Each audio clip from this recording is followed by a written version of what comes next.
La Voix des Bulles présente le One A Club, le podcast BD qui ne sait pas fermer sa gueule quand il faut.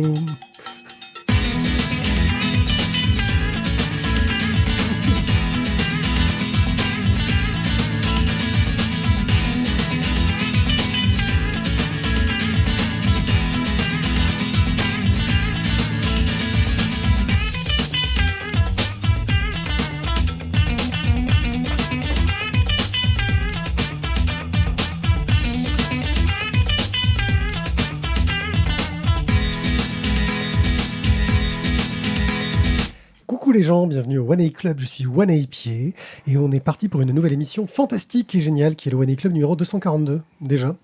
Ça fait mal. On a commencé, on n'avait pas de barbe. T'étais pas là. C'est ça.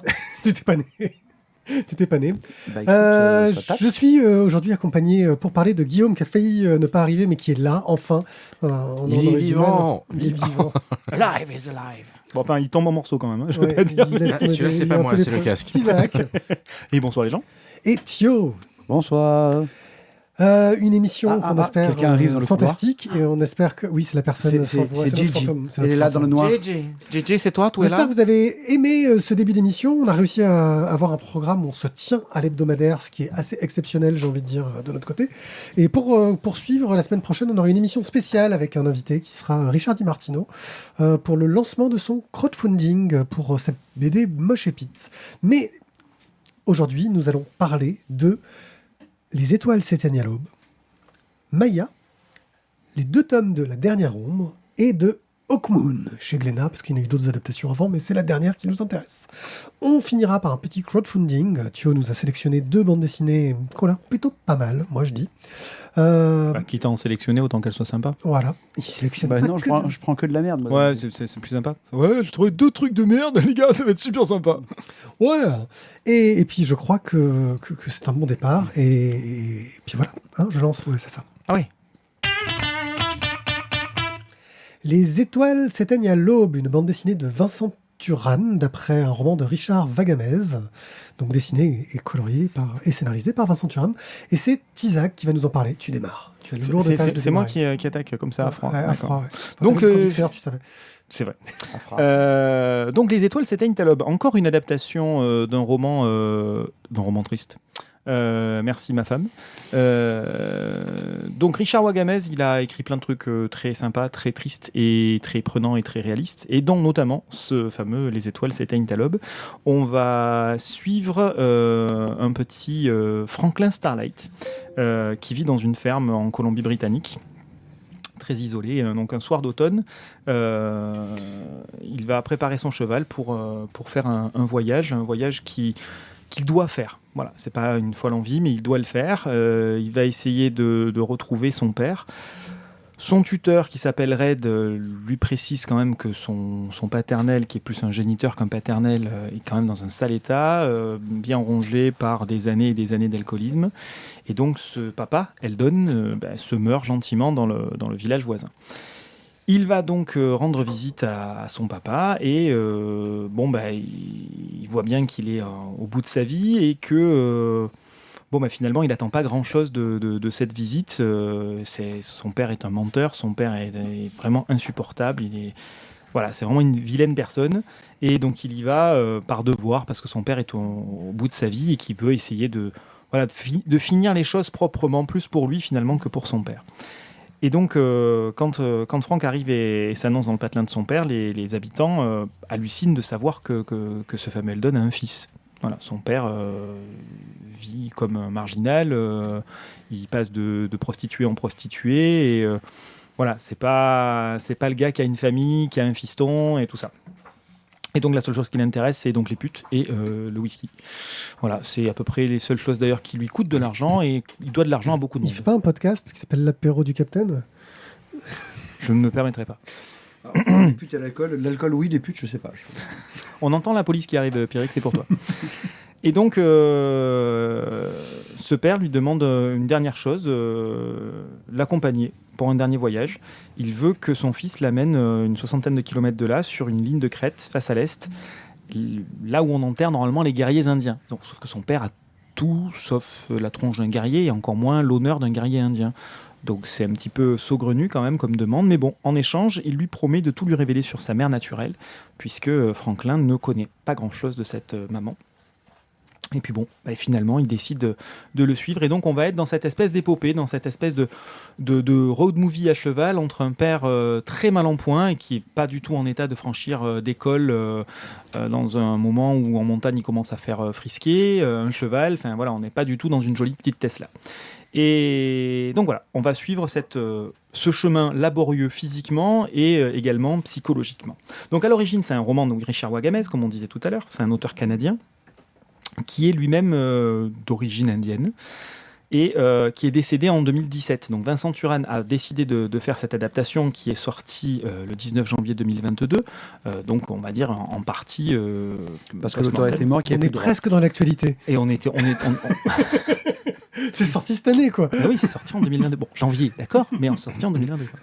Et donc, voilà, il décide d'adapter sous forme de one-shot ce roman, qui a quand même une dimension assez contemplative, et donc c'est pas toujours évident. Donc, le cœur du propos, ça fonctionne sur les révélations entre un père et son fils, l'évocation de beaucoup de regrets, la transmission de ce qui peut être une vie familiale et des souvenirs familiaux.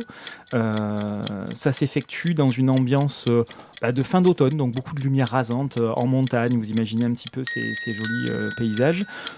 Tout est dessiné avec une espèce de crayonné ou de pastel gras.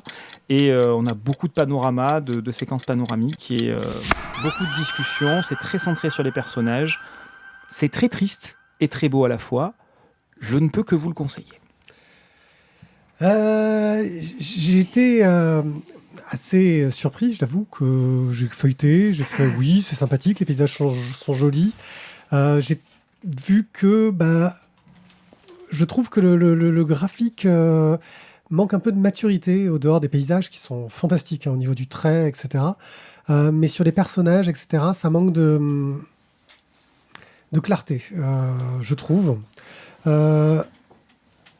Mais c'est une superbe adaptation parce qu'on ne sent pas, entre guillemets, le livre derrière. On en reparlera dans une prochaine émission sur un problème totalement inverse, où le dessin déchire et où on sent le livre très, très, très lourd dans ta gueule derrière. Voilà. J'ai été touché. J'ai adoré tous ces paysages, cette gestion du contemplatif, de montrer des silences. Il le fait vraiment à merveille. Mais voilà, je trouve que sur les visages, sur les expressions, alors que c'est quelque chose qui, dans ce genre d'histoire, me semble assez important, ça manque de... Je ne vais pas dire de clarté, parce que c'est bien ce côté un petit peu flou, ça colle avec le thème, mais ça manque clarté dans le sens où c'est pas assez lisible. Tu vois ? Moi, je te dirais que justement, ça sert un petit peu le lecteur. Encore une fois, comme je le disais en tout début en introduction, c'est ma femme qui a lu le roman et qui n'a fait que me le conseiller. Donc bon, forcément, quand je suis tombé sur la BD, je me suis jeté dessus. Ça faisait le temps de pages que ça... Toi, voilà, merci. Le roman était si long que ça et donc, en fait, je trouve que le dessin vient justement... Non, elle est légère pour lui. Hein. Mais justement, c'est parce que je pense que c'est légère par rapport à...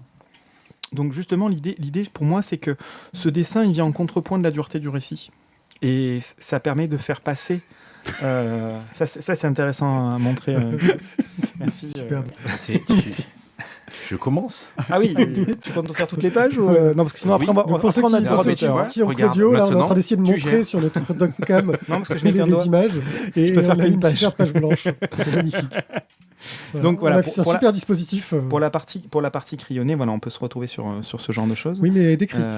Parce qu'on vise l'audio, monsieur, en priorité. On vise l'audio. Donc on est sur du crayonné, du pastel gras. Et moi, je trouve qu'au contraire, le petit garçon, qui est un grand adolescent, on va dire, en réalité, ça fonctionne pas mal. On voit qu'il a un costume qui est trop grand pour lui, que c'est encore un petit garçon qui se prend pour un homme, et pour autant, il a morflé et il a grandi plus vite que ce qu'il aurait dû. Et je trouve, voilà, justement que le dessin nous permet de rendre l'intégralité du sujet digeste. Voilà, et qu'on n'en ressorte pas avec des coups de hache à travers la figure, quoi. Non, moi, c'est vraiment Moi, les expressions j'aime bien. faciales. Moi, c'est vraiment les expressions faciales, je disais. Bah, je ça trouve manque que- de micro-expressions. Non, moi je Ouais. trouve que justement, c'est bien rendu, même sur des cases qui sont pas très très grandes, on le voit assez bien, je trouve, ici. Hop, je vais faire un petit rendu ici aussi, pour ceux qui ont la Par chance contre, on va de bien nous voir, pleurer. voilà. Moi je trouve que justement, c'est même sur des toutes petites cases, même avec un crayonné, ça fonctionne vraiment très bien. Et on a des rendus sur les visages des parents ici, hop, là, ici, tac, ici c'est la maman. Enfin, je trouve que les rendus sont plutôt très, très, très agréables. Donc pour le coup, je suis pas d'accord avec toi, et donc chacun pourra Oui, c'est pourra ça. se faire son opinion. Ah non, c'est pas un livre. Et du coup, je vais avoir le Final Cut. Final Cut, vas-y. Et en fait, je suis entièrement d'accord avec toi, tiens. Ah, Voilà, parce que en fait, parce que tu veux juste c'est- mettre un scud à Pierrick. ouais, Aussi. c'est prévu, mais ça c'est dans mes chroniques. Ah, d'accord, pardon. Mais ce sera pour après. Non, c'est qu'en fait, je suis d'accord avec toi. Les visages, les expressions qui sont, je suis d'accord, c'est important, mais là, c'est pas essentiel. La vérité est ailleurs. Ça s'est placé. Non, c'est que vraiment le voyage et le cheminement qu'ils vont faire et qui, je trouve.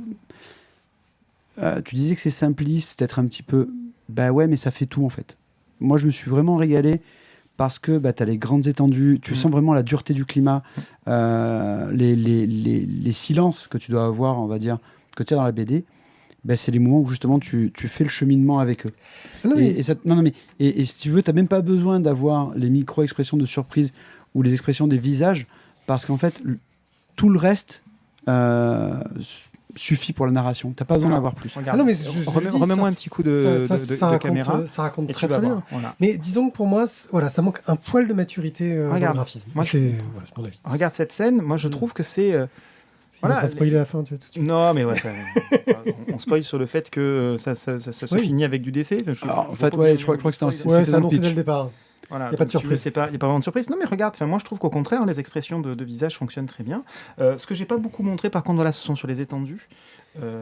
Donc on en avait d'un côté, Ouais. on a un autre cadrage. Oui, un donc petit peu non, de non, cadrage au de niveau ce des côté-là. décors, Et tout moi, ça, je trouve vraiment que fantastique. ça fonctionne moche. vraiment, vraiment très bien. Et encore une fois, je pense que ça nous permet, à nous lecteurs, de digérer toutes ces informations-là qui sont quand même d'une tristesse sans nom dans cette relation père-fils, et puis dans tout ce que le père a pu faire dans la jeunesse, dans l'histoire de la maman qui est derrière, etc., dans l'histoire du tuteur. Bref, voilà. C'est un très bon bouquin, je ne peux que vous le conseiller. Les étoiles s'éteignent à l'aube de Vincent Turan, je sais pas en fait, d'après un roman de Richard Vagamès chez Sarbacane pour 24 €.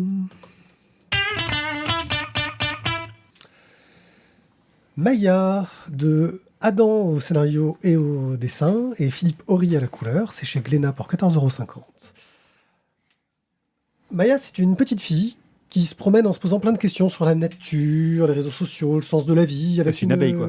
Ouais, non, là, pas du tout. Rien à voir pour le coup. Elle a une répartie, un humour léger. Elle vit et partage ses interrogations avec son oncle Gène. Merci le pitch éditeur, c'est son oncle Gène. Voilà. Et elle croise régulièrement son étrange ami Leonardo, un gamin de 8 ans qui trouve qu'il n'a pas fait grand-chose de sa vie quand même. Voilà. Ce qui- Ouais, il se déçoit lui-même. Ouais, il s'est un peu déçu. On est sur un scénario d'Adam. Alors Adam, on le connaît pour ses dessins, parce que c'est lui qui était le dessinateur de Game Over, qui est un spin-off de la bande dessinée Kid Paddle. Kid Paddle. Et il a un dessin qui reste, oui, très proche de Midam dans Game Over. Et là, il arrive à garder sa patte et à se rapprocher beaucoup plus, selon moi, de Bill Watterson. Et c'est pas rien. Ah ouais. Ouais. Ah ouais. Alors après, je pense... Ah, tu mets la barre quand même. Ouais, je mets la barre. Après, c'est peut-être plus lié au fond qu'à la forme, mais on va y venir.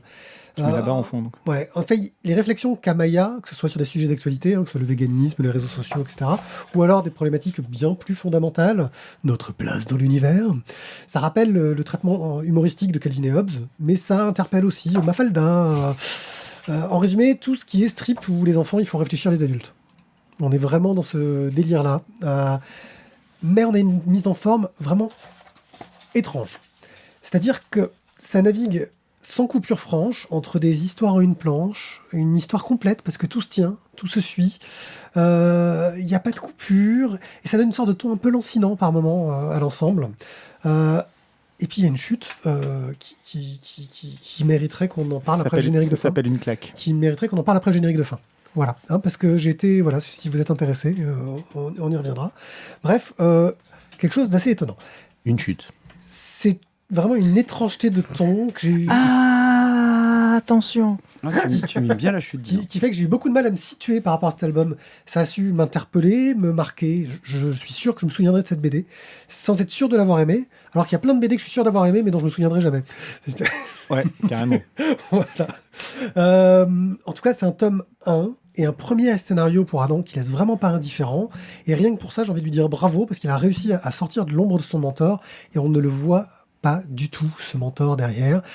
C'est une belle prise d'indépendance pour un album que j'ai vraiment trouvé... il m'a tellement interpellé, voilà, je suis à la limite du coup de cœur, mais je suis un peu trop pantois pour savoir si ça le mérite, si on me balade ou pas. Tu vois, c'est ce côté-là. Faire des liaisons sur un peu trop en toi, c'est beaucoup quand même. Oui. Maya, c'est une vraie surprise. Ouais, faut le temps qu'elle monte au cerveau, celle-là, et après elle fait mal. C'est ça. Ouais, Pierrick me l'a passé en disant ça va te plaire, c'est pour toi. Pierrick aussi, ça y est, c'est monté au cerveau, ça a tapé. Réécoutez l'émission, les enfants. Non, sans les enfants.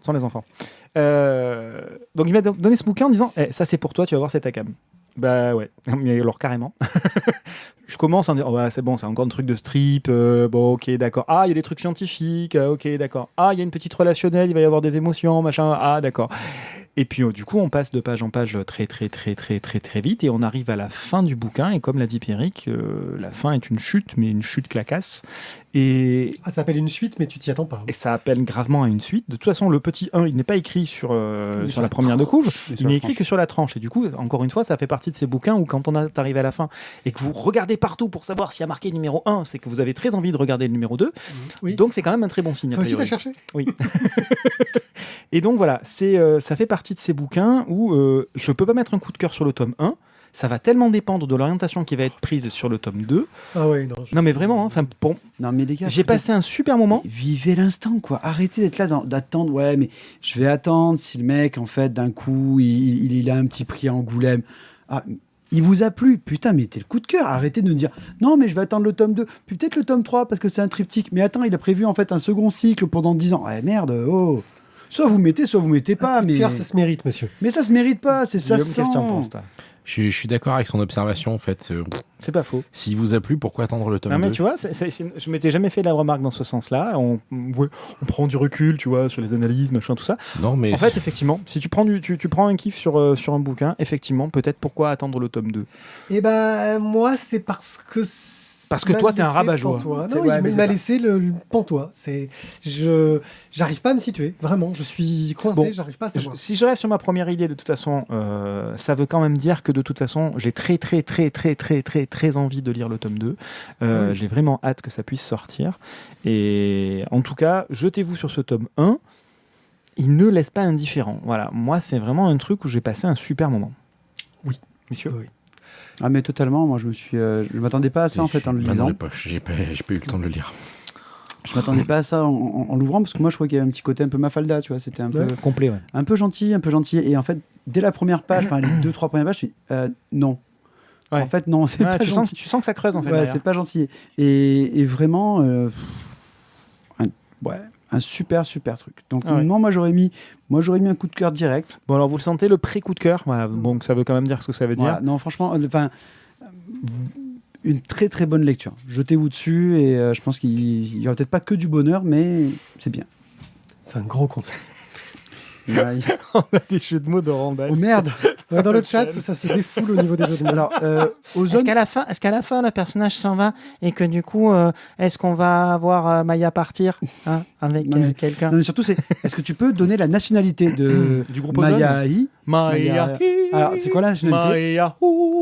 C'est pas un truc du Nord, genre Norvège ou un truc Maya.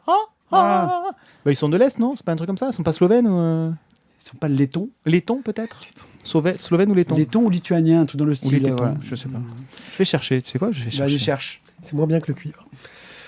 C'est moins bien que le cuir ? Vas-y, sors. Sors tout de suite. Non, je ne sors pas car je suis là pour faire de la pub et vous encourager à nous donner des sous. Parce que franchement, moi je vais vous dire un truc. je trouve qu'on manque de sources de revenus. Certains tipeurs nous aident et nous soutiennent sur tipeee.com. Mais là où je suis déçu, c'est que je me suis rendu compte que moi j'écoute des podcasts tech, où le mec il fait de la pub au début pour une BD de fantasy que j'ai pas trop aimé. Voilà. Alors moi j'aimerais bien. Fais de la pub pour un truc tech que t'as pas aimé. Oui, mais il est payé pour ça, donc j'aimerais bien qu'on me paye pour faire de la pub pour un truc tech que j'ai pas trop aimé, et je le ferai volontiers et très très bien. Oui, Donc, t'as si plein vous- de trucs tech que t'as pas aimé. Hein. Voilà, donc si vous voulez, donc Apple, n'hésitez pas à me contacter pour me donner des sous. Je ferai avec plaisir. Ouais, franchement, Ouais. le contre-commerce, c'est intéressant quand même. Alors, la contre-pub. Je suis pas sûr qu'Apple en fait fasse de la pub dans les podcasts. Je crois qu'ils en ont en fait absolument rien à foutre. Rien à foutre, je suis d'accord. D'ailleurs, c'est eux qui ont inventé le podcast, ces bandes d'enfoirés. Bref, vous pouvez bien sûr nous donner des sous sur Tipeee, cliquez sur les images sur lavoidesbulles.fr qui vous emmèneront vers notre partenaire Bubble si vous commandez par chez eux, chez votre libraire de préférence, mais aussi chez eux, pourquoi pas, si vous habitez loin dans la Pampa et que c'est paumé. Et ben nous, on gagne un peu des sous et c'est cool. Voilà, je n'ai pas plus à dire. C'est cool, il y a personne qui veut citer le nom en fait. Même sur le chat, Randall il dit pas qui c'est. Le mec Oui. de la tech. C'est qui le mec de la tech? Non, on peut pas dire. Si on le dit, on va se faire dézinguer. Ah bon? C'est secret.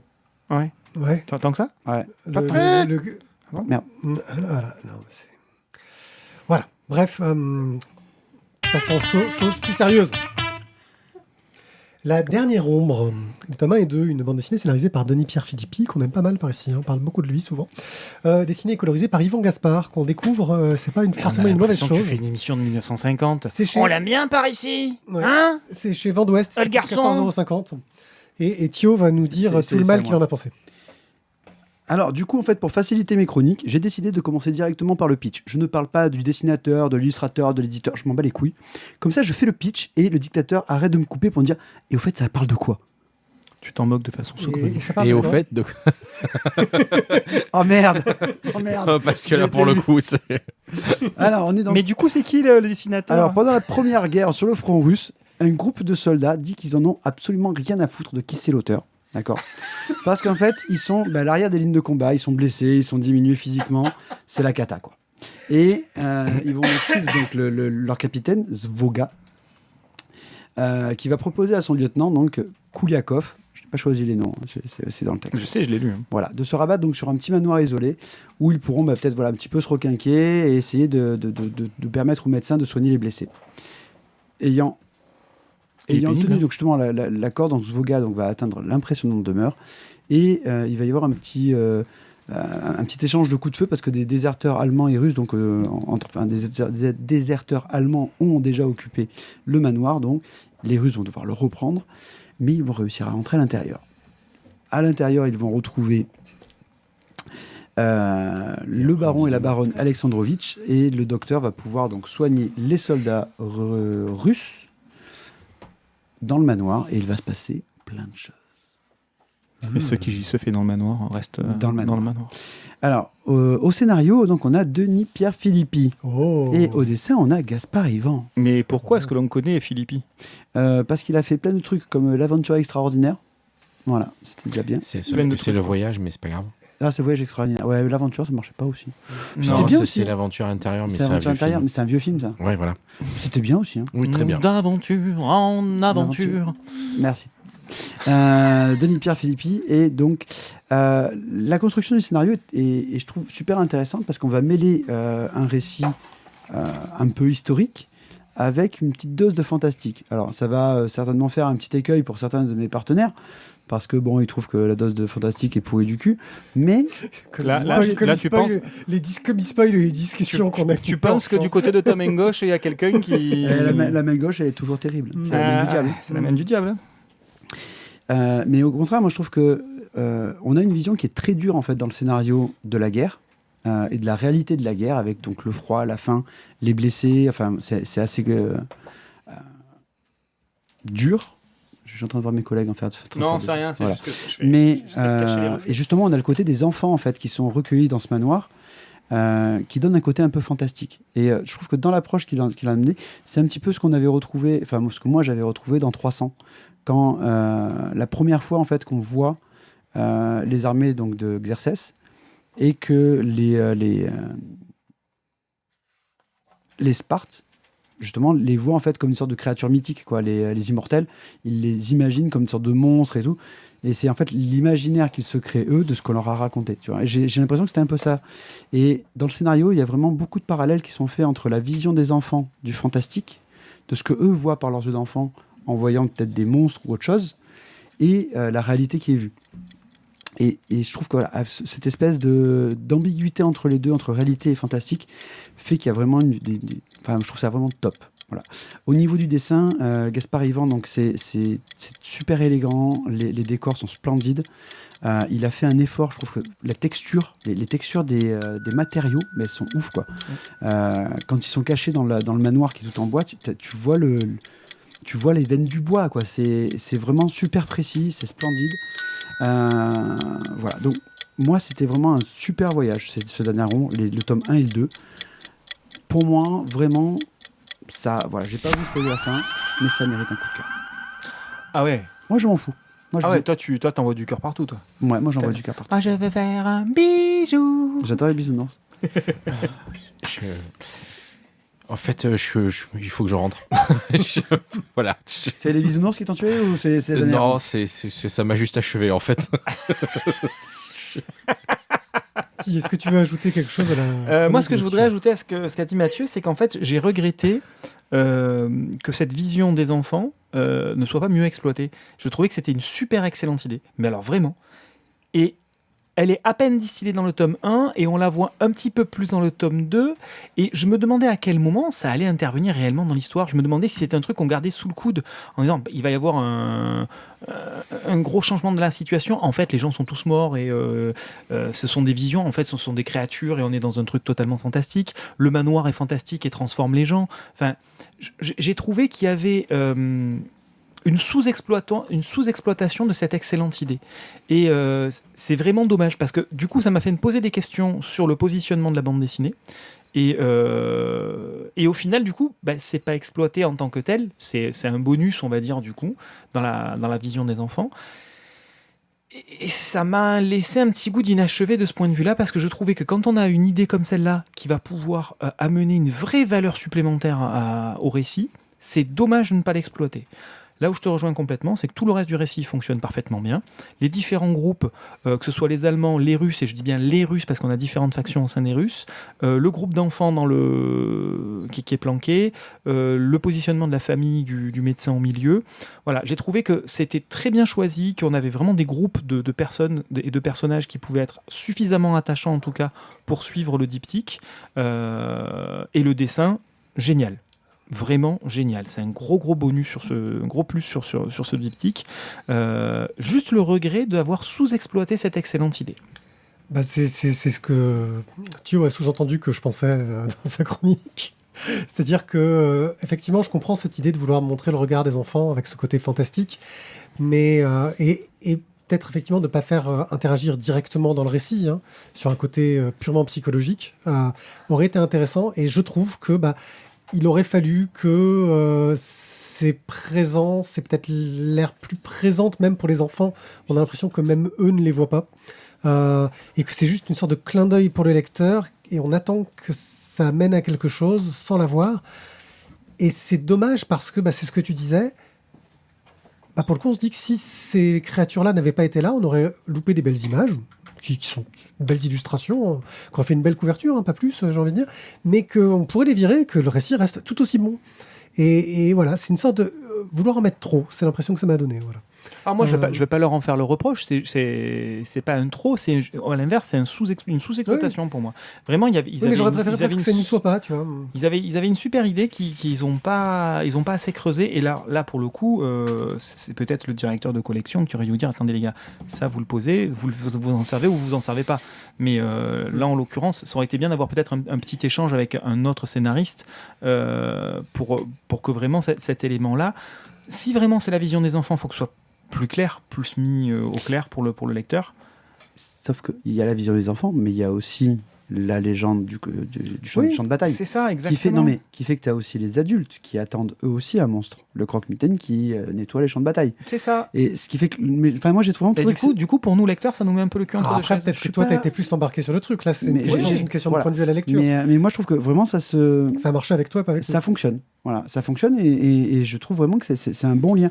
Après, Bon, bref, peut-être que- lisez-le, vous nous allez nous dire votre avis. Hein. Oui, aussi. Voilà, Voilà, moi, je c'est en comprends deux tomes. l'intention. Moi, je comprends l'intention, mais je pense que Thio a été beaucoup plus pris dedans. Par contre, oui, Yvan Gaspard au dessin. Apparemment, il est co-coloriste jusqu'à ce jour-là, cette BD. Ouais, mais franchement, waouh. Pas la même les couleurs. un Il truc fait de les fou, couleurs, hein. il fait ses propres couleurs. Il est impressionnant. C'est un truc de fou. Hein. La dernière ombre de Denis-Pierre Philippi et Yvan Gaspard chez Vent d'Ouest pour 14,50 €. Et nous passons à Hawkmoon. Hawkmoon chez Glénat. Au scénario, c'est Jérôme Legris, d'après Michael Moorcock. Au dessin, c'est Benoît Delac et Didier Poli. Je ne sais pas qui fait quoi. À la couleur, c'est Bruno Tati et Angelina Rodriguez. C'est chez Glénat pour 14,95 €. Et on sent que le petit filon Elric a voulu être poursuivi. Parce qu'Elric a été un gros succès chez Glénat. Et on s'est dit, pourquoi pas continuer avec Hawkmoon. Guillaume. Alors, Hawkmoon, donc c'est une adaptation de Michael Moorcock, ça s'inscrit dans tout son multivers. Hawkmoon, sans spoil, fait partie de la légende du champion éternel. La lecture de Hawkmoon, d'ailleurs, m'a rappelé que c'était pas l'aspect qui me plaisait le plus du champion éternel, le côté un peu trop loyal. Mais bon, voilà, ça c'est un goût personnel. Et donc, voilà, on est dans une réalité où on est clairement très très influencé par notre Europe occidentale. La Grande-Bretagne est dirigée par les Grands Bretons et notamment l'empereur. J'ai oublié son sobriquet, tiens mince. L'empereur méchant. Voilà, l'empereur méchant, l'empereur des Grands Bretons. Donc les Grands Bretons sont Charles III. sûrement sont sont une force invasive qui essaie d'annexer à peu près tout ce qui se passe sur leur passage. Et donc là, Hawkmoon est le fils du seigneur d'un petit fief qui vient de tomber, il est capturé, ramené à la capitale, donc comment il l'appelle, Londres? Putain, sérieux, C'est le Londinium. Londinium, oui. Oui, voilà. C'est Ils ont Cologne. utilisé. Oui, c'est le duc de Cologne. Le duc de Cologne, le duché de Cologne. Voilà. C'est Cologne. Et, Dorian Hawkmoon.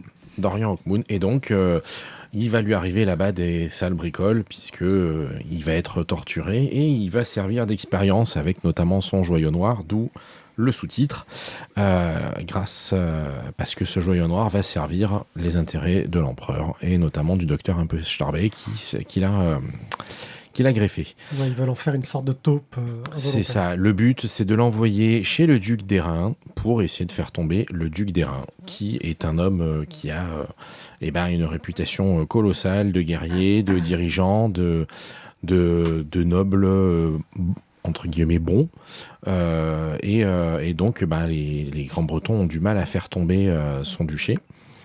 Le duché de mince, Dague-Morte. Camargue, voilà. Dague-Morte. Aigues-Mortes.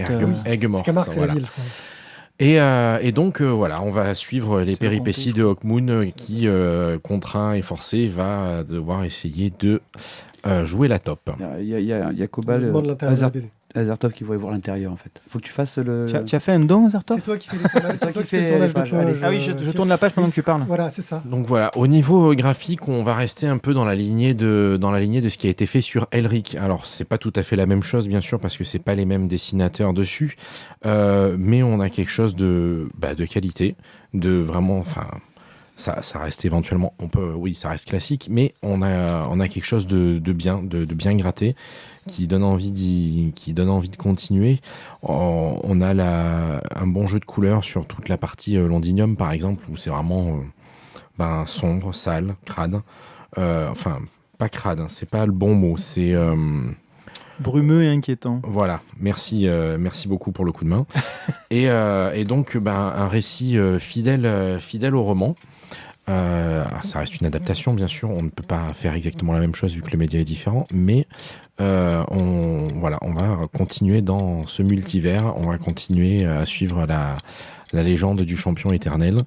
Et oui, j'ai très très hâte de lire la suite. J'ai adoré les romans parce que je les ai lus adolescents. J'ai adoré le jeu de rôle. C'est le jeu de rôle qui m'a amené au roman. J'en gardais un souvenir assez lointain quand même, parce que je l'ai lu adolescent. Et j'ai retrouvé le ton. Une seule grande déception. Les grands bretons, j'avais des images du jeu de rôle, des illustrations du jeu de rôle, où vous avez des putains d'armures qui déchiraient leur maman. Et là, ils sont un peu tristes, leurs armures. C'est ma seule déception, alors que c'est pas mal fait, mais c'est juste que j'ai cette image que j'aimais gamin, quoi. Alors comment il s'appelait ce putain de dessinateur qui faisait les coups d'Hawkmoon à l'époque, qui faisait des putains de grands bretons qui déchirent? Je me souviens pas. Mais j'avoue que c'est pareil. Quand j'en parle aux clients, je dis ma seule déception, c'est ça, c'est les grands bretons, leurs armures, surtout leurs casques, parce que chaque unité grand breton est affiliée à une créature, la plupart du temps réelle. Mais et là, le personnage principal grand breton qu'on suit là pour l'instant, c'est le baron dont j'ai oublié le nom, c'est affreux, donc de l'ordre du loup.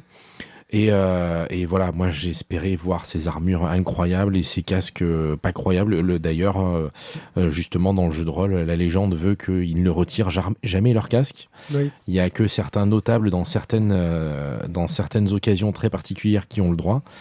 Et en fait, ouais, ça m'a un peu déçu. Ça faisait un peu. Ils enlèvent le casque quand ils ont une sorte de petit bonhomme vert avec eux. Ah non, ça c'est autre chose, je confonds. Oui. Et enfin voilà, il y a une petite déception là-dessus, mais j'ai envie de dire que si la seule déception c'est une interprétation différente de ce qu'on a eu, c'est quand même plutôt bon signe. Oui, non, j'ai passé un bon moment. On l'a tous lu ici. Vous avez quelque chose à ajouter sur la qualité de l'adaptation? Est-ce que aussi Moi, pour le coup, je connaissais pas le reste, donc j'ai juste passé un très bon moment, et c'est pas forcément ma cam à la base, et pour autant, j'ai passé un bon moment. Donc c'est plutôt bon signe. C'est plus du post-apo que de la fantasy. On est entre les deux quand même, parce qu'on est dans le côté post-apo aussi. Moi, en jeu de rôle, il nous avait fait découvrir une sorte de machine. En fait, il nous montrait une machine à laver, mais il nous la décrivait avec un regard de gens qui ne savent pas ce que c'est une machine à laver. Donc, on a passé 2 heures à comprendre ce que c'était devant nous. Bref, donc il y a ce côté-là un peu. Et moi, ce que je suis curieux de voir, c'est s'ils vont aller jusqu'au bout, parce que il y a plusieurs sagas dans les romans Hawkmoon. Et le premier est très terre à terre, se passe dans l'univers d'Hawkmoon, etc. Et la deuxième saga va vraiment dans le côté champion éternel, c'est-à-dire aller au fond du multivers. Et c'est la série de Moorcock qui va le plus dans le cœur de ces problématiques autour du multivers. Donc il y a les passages où il va croiser Elric et tous les autres champions éternels, etc. Où il y a des liens entre les romans. Et je me demande s'ils vont avoir le temps, parce qu'il y a quelques histoires à raconter, pour le faire. Non. Voilà. Oui, il y a eu un. Steve Non, Perrin. c'était pas lui, non. C'est pas lui. Je vais essayer de retrouver son Tu nom. t'amuseras. Moi, j'ai beaucoup aimé le traitement de Londinium. Ça me faisait penser. Ça m'a fait. Bon, c'est après, voilà, peut-être que c'est l'actualité, mais ça me fait penser en fait un peu au Harkonnen. Tu vois, tu te retrouves dans une sorte d'univers Dune. Alors, le Dune de Lynch, alors je sais pas, peut-être pas préféré, mais ce côté un peu très techno, très sombre, très vaporeux. Oui, et puis tu as l'impression que chaque bâtiment est d'un noir indicible, insondable, brillant, et tu ne sais pas avec quel matériau ça peut être fabriqué et comment ça peut tenir avec des pics aussi élevés et lancés dans le ciel. Après, voilà, clairement, moi, bon bouquin. Après, maintenant, faut que. Alors, j'ai pas lu les Moorcock. Donc, et Hawkmoon, j'ai joué qu'une fois en tournoi et je préfère pas en parler. Vraiment. Donc, non, voilà. Non, c'était. Juste une question. Le fait de réutiliser des noms de villes existants dans un univers comme ça, totalement fantasmé, c'est un truc qui vous dérange? Moi, c'est Ah, mais c'est volontaire, c'est du post-apo, vraiment. Oui, mais alors, moi, ça m'embête un peu. J'ai l'impression que c'est. Ouais. Non, mais Ouais, on peut pas toucher à la Camargue, c'est ça. La Camargue avec un K déjà, si tu veux. Ouais, tu vois, le gros du roi. J'ai l'impression que c'est KFC qui a pas. sorti un nouveau burger. Quand même, PFK, s'il te plaît. PFK. On est au Canada, s'il te plaît, monsieur. C'est l'hiver de l'article. Je sais pas, je vois pas où est l'intérêt en fait de réutiliser des noms de villes existantes dans un univers comme celui-là. Ben, ça permet en fait de pas se faire chier à créer des univers. Mais voilà, il y a un côté. C'est bien aussi parce que bon. Ouais, mais tu crées tout. Enfin, t'es plus à ça près, quoi. Tu peux inventer 4 noms de mais villes. si, parce que ça te permet d'utiliser justement des archétypes que tu vas par exemple trouver dans le sud. Du coup, le seigneur de Daigues-Mortes, c'est un taureau, son animal fétiche. Ouais. Logique, tu vois. Et il y a des intrigues qui vont jouer avec les... Donc non, mais ça te permet d'avoir déjà des sortes de petits jalons, quoi. Oui. Il me semble, dans mes souvenirs, qu'il y a des intrigues qui vont jouer avec des artefacts du temps passé, et donc le côté post-apo est assumé aussi. D'accord. Bon, après, de toute façon, il n'y a rien contre l'adaptation, en l'occurrence, puisque c'est écrit comme ça dans le roman, donc tu peux pas te permettre de changer cette partie-là. Mais voilà, c'est un élément que je trouve... un peu feignant, tu vois. Alors tu réinventes tout. Pourquoi tu réinventes pas 4 noms de villes, quoi? Ah, vous faites chier, les gars. Franchement, tu m'as fait combien de bouquins, mon Tu m'en as fait quoi, une cinquantaine dans ta vie? Et putain, tu t'es même pas fait chier à créer des noms de villes, quoi. Putain, Non, mais mais quel tu vois, connard. c'est l'élément. Ah, mais les mecs, Ouais, les ouais. branleurs, moi, ça me saoule. Tu te fais chier à Hein. tout faire à la main, puis à Voilà. la fin, tu commandes un truc chez KFC, tu le poses dessus. Ah ben voilà. Non, mais ouais, je suis d'accord avec toi. Je non, sais mais- pas. Moi, c'est un Au truc bûcher, moi, qui... au bûcher, je dis, on le brûle, le mec. Donc c'est Hawkmoon, c'est de Jérôme Legris d'après Michael Moorcock, dessiné par Benoît Delac et Didier Poli, aux couleurs Bruno Tati et Angela Rodriguez. Et C'est on chez éclairera Glénat le jour. pour 14,95 €. Burn the witch. Online. Burn the witch. Pardon.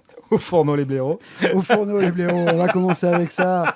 Alors, Quand je suis arrivé tout à l'heure, vous étiez en train de parler de misogynie, on est bien là, non?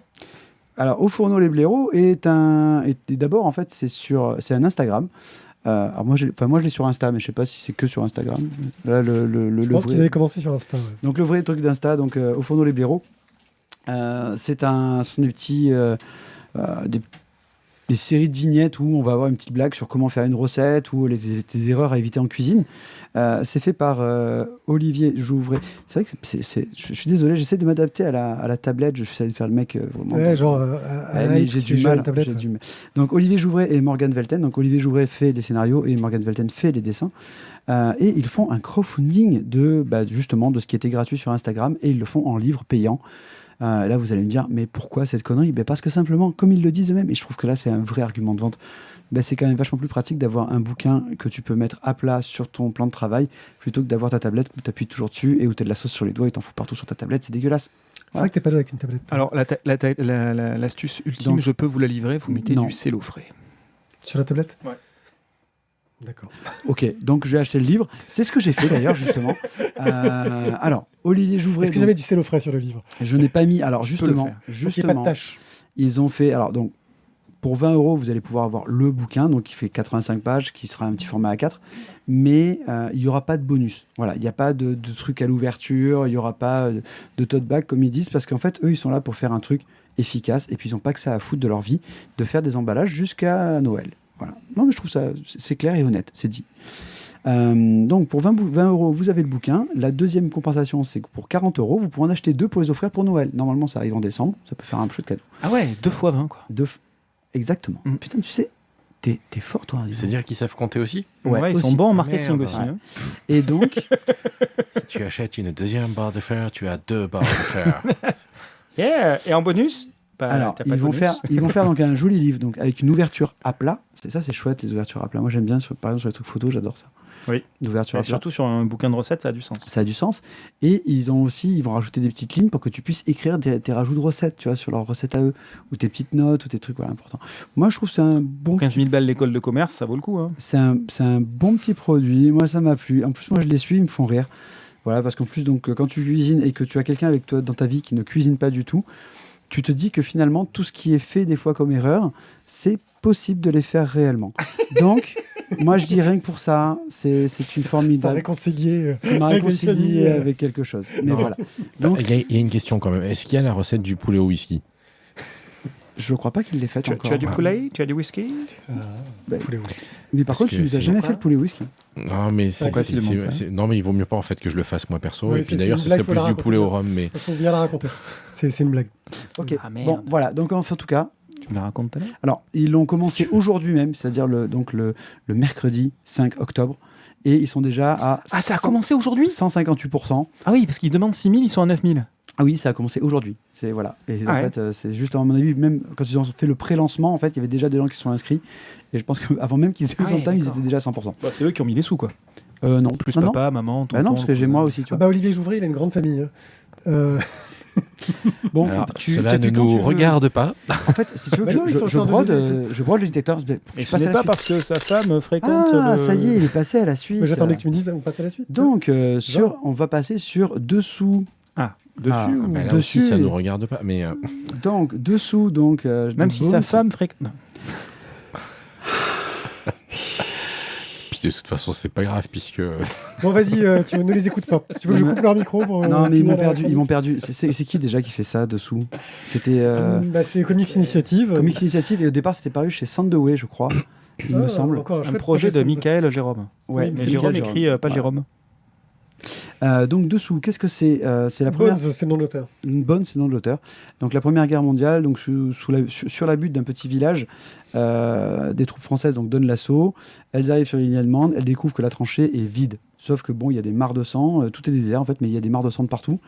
Et donc ils vont quelques jours plus tard, voilà, se retrouver dans un muséum d'histoire naturelle de Paris. Je vous fais un peu rapide, hein, mais grosso modo, si vous aimez Lovecraft, ça peut être votre cam, Il est clairement. là. Le truc est là. Donc, Comics Initiative propose les 3 bouquins donc en un seul. Ils réunissent tout.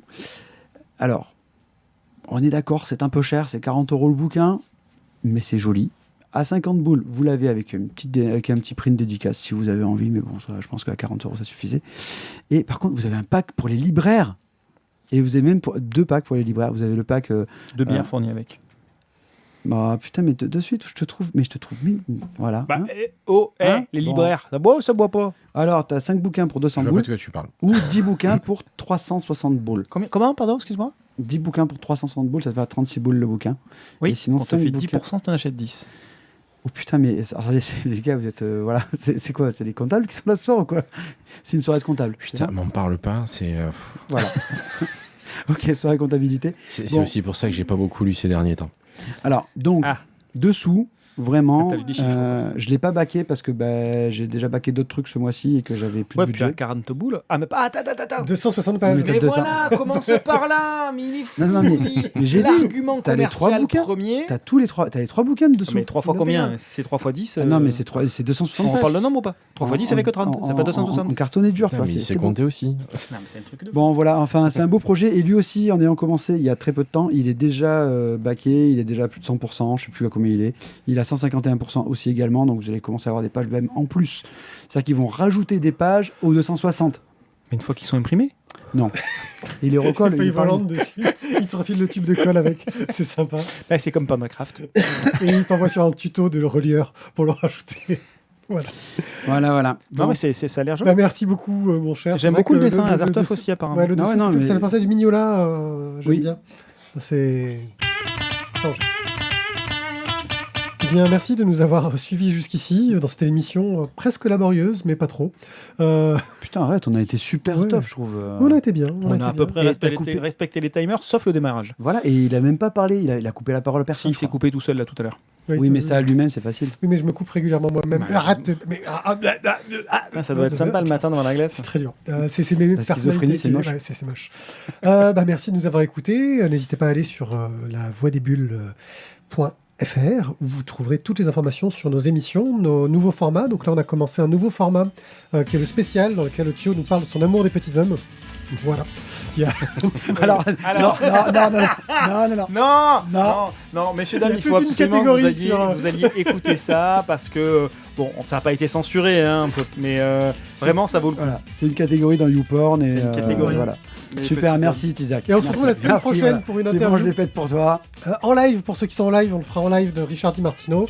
On doit encore caler les horaires et les détails là-dessus. On a regardé Willow dernièrement. Voilà. Oui. Et Voilà. la semaine prochaine, pour ceux qui nous écoutent, Avec, en c'est podcast. ça, tu vois, elle est Merci encore à vous de nous avoir suivis jusqu'ici et de nous supporter. Et si vous êtes dans le chat, n'hésitez pas à rester parce qu'on revient pour l'enregistrement d'une nouvelle émission qui sera sans doute la 243 vu qu'on vient de faire la 242. Ciao, ciao. Merci à vous. Ciao, ciao. Salut.